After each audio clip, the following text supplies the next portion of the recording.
Take a look at this shot from The Shining. A pretty innocent scene. But when we zoom out, the space suddenly becomes menacing.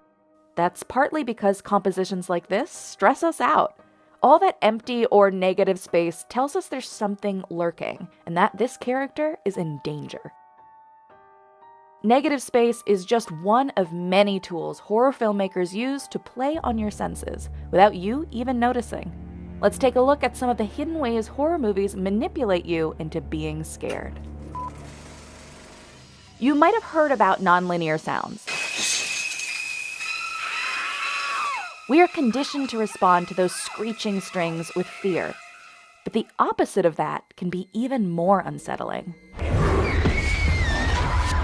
Hear that low rumble? You might have felt it more than you heard it. That's because this scene uses super low frequency sounds that are right at the limit of what humans can hear. The human ear is best at registering sounds above the frequency of 20 Hz. Anything below that is called infrasound. Horror movies like Paranormal Activity use sounds right around that 20 Hz threshold, called sub-bass sounds. It's these deep rumblings that ratchet up the tension in key moments. According to some studies, we also often feel them, experiencing the sound waves in our bodies as vibration. People subjected to infrasound and sub-bass sounds reported feelings of discomfort, even chills, or worse. Like when director Gaspar Noé used non-stop sub-bass sounds through the first 30 minutes of his movie Irreversible. The BBC reported that 20 people at the Cannes Film Festival fainted during the film and needed medical attention. These sounds operate at the outer edges of your hearing range to make you uncomfortable, without you even knowing why. And this idea can apply to your visual senses too. Did you catch that? This white face is one of several hidden shots of the demon in The Exorcist. They are often referred to as subliminal images, which isn't really accurate since we are able to consciously perceive them. But each image only lasts about 1/8 of a second on screen, less than a blink of an eye. Research shows that people presented with threatening images, even briefly, become faster at identifying additional threats. That state of hypervigilance is right where horror movies want you. So as each flash comes on screen, you get better at catching them. But you might also question whether you saw anything at all. And that's the point. At the end of Psycho, director Alfred Hitchcock placed this image of Mrs. Bates' skull over Norman Bates' face, but didn't include this detail in all prints of the movie. So in theaters, you might have seen the skull in one screening and not in the next. The American remake of The Ring played a similar trick by inserting shots from the cursed videotape as flash frames in different scenes of the movie, but varying the frames in different versions of the film. These fleeting images, and more generally, the popular horror movie style of quick cutting between shots, work to disorient you and make you question your own perception. Hello? Why don't you want to talk to me? See all this? That's called negative space. Anything in the frame that's not the subject we're focusing on. Movies traditionally go for a harmonious balance of positive and negative space. The subject is placed at the rule of thirds lines, and there's more space in the direction the subject's facing, allowing what's called lead room. Horror movies deliberately violate those rules to make audiences squirm. Sometimes they'll put the subject almost on the edge of that frame line, so the blank space overwhelms the frame. Or they'll leave more empty space behind the subject, which makes us wonder if something's gonna sneak up on them. Camera movements in horror movies often emphasize the negative space even more. See the slow pans in these scenes? Or in these scenes, how the camera lingers on empty spots. In horror movies, you'll sometimes see the camera actually leave the subject and track through a vacant room, filling the shot with only negative space. Leaving all this openness in the frame lets the audience's imagination fill in the blanks. We're left wondering if or when some attacker will pop up, and from which direction. Extreme wide establishing shots can also draw attention to how alone and vulnerable the protagonists are, and how remote the setting is. How many times have you seen shots like this in horror movies? They work so well to set the scene because they play on some of our most primal fears of isolation and defenselessness.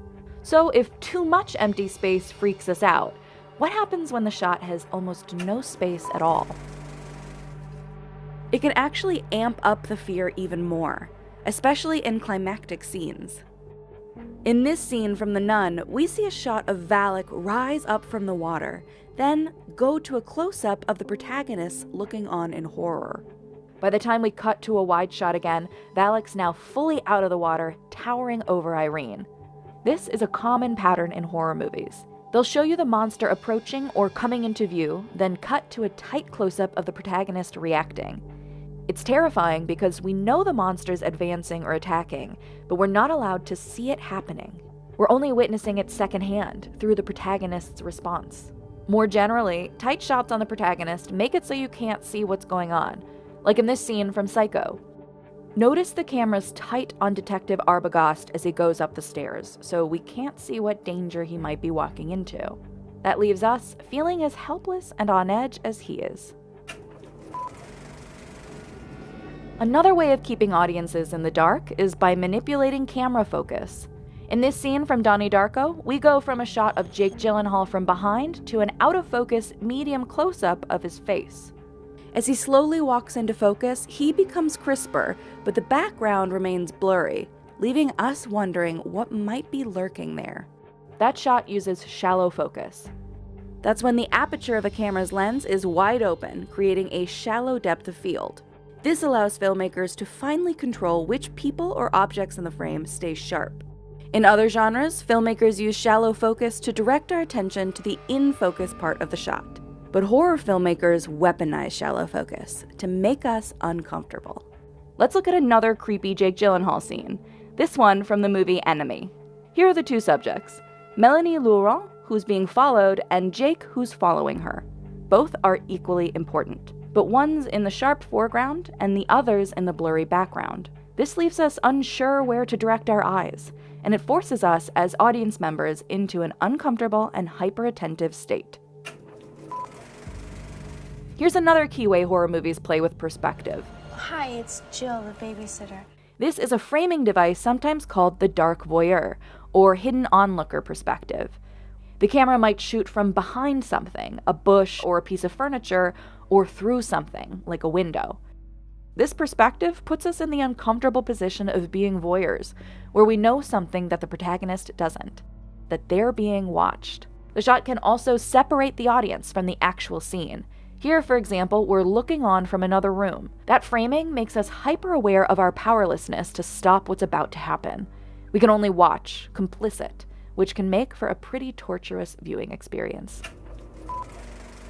If the dark voyeur perspective turns the audience into observers, the first-person killer perspective turns us into accomplices. That's the classic slasher Halloween, opening with a shot from the murderer's point of view. The first-person killer perspective is a hallmark of slasher movies, popularized by the earliest films in that genre. The first-person victim perspective can be just as powerful, because it literally puts us in the character's shoes as they approach danger. That's why many horror movies use a shaky cam, or a zooming effect like the kind in Vertigo, which makes us feel as dizzy and uneasy as the protagonist does in the scene.